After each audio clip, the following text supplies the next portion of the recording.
In this video, I'm going to show you my scripture recording chart and show you how I use it to keep track of my recordings. And I also have a link where you can download this. So let's get started.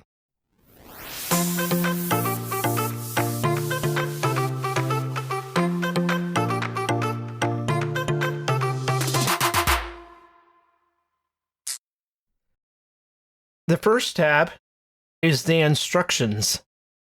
It will basically tell you how to use it. Real simple, that you enter text into the blue cells. The sheet is protected, but it's not password protected. So feel free to edit it, update it, and use it how you feel. If you do make improvements, I'd appreciate if you sent a copy of the improvements to me. The first tab is the Old Testament. Here you keep track of your Old Testament. Then Psalms is separate. And then there's the New Testament. And I'll speak about this here, and the Old Testament and Psalms work the same way. Over here on the left, you have the book information, the book number based on Paratext numbering, the book name, the book abbreviation according to Paratext. So if you get an SFM file from somebody, this will match. The number of chapters, the number of verses in the book, and I add the book title as a verse, and then the percentage of the New Testament. Up here, you'll see little fly-out windows that will give you instructions if you see the red triangle in the corner. But basically, here, you add in text, some kind of text. It could be an X, or I'm going to put in my initial and mark here, and it'll tell you how much percentage is done, and then the books of the chapters here of the book. So if you come down here at the bottom, you'll see I have one book that's marked. It has 16 chapters and it has 679 verses. Nothing's been done, so nothing's been completed here. But as I record along, and I'm just going to put X's here, and say that we recorded 6 chapters today. So we did 37% of the 30% of Mark, not the New Testament. And so you'll see this information is the same, but you can see that we did 6 chapters and 249 verses. This tells you how much is remaining, and here's that 37%. But that is for the whole New Testament. So if you also recorded the book of Mark, and you're going to record it, but you haven't recorded anything, you'll see that the number of chapters have gone up, the number of books, the completions haven't, but the percentage has gone down because you have not done as much. If you want to do the whole New Testament, you put your initials or checks there.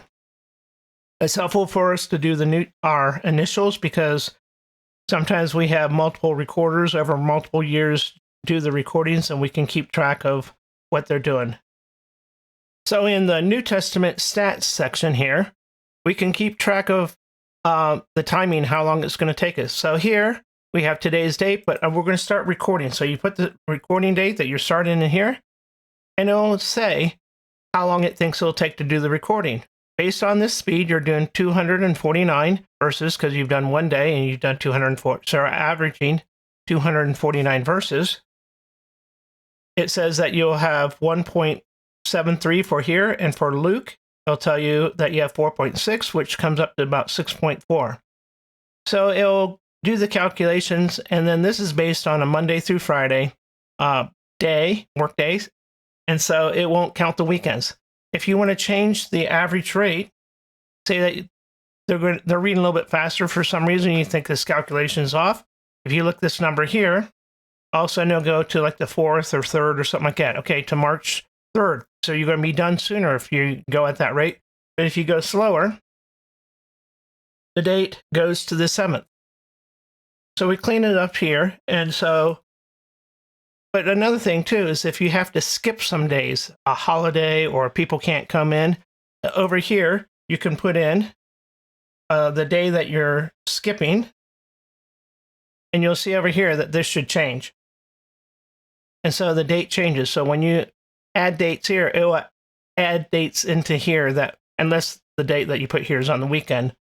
So this is just to be able to help you estimate. I have found that using this tool many times that actually after about one day, It's pretty close within 1 or 2 days of what the recording. You typically start off slower on the first day and you'll speed up your average. So this tool really helps a lot. The other tab down here is the file names, and this is just in here to help you be able to name the files, and I'll talk about that in another video. So feel free to download this and update it and use it how you like.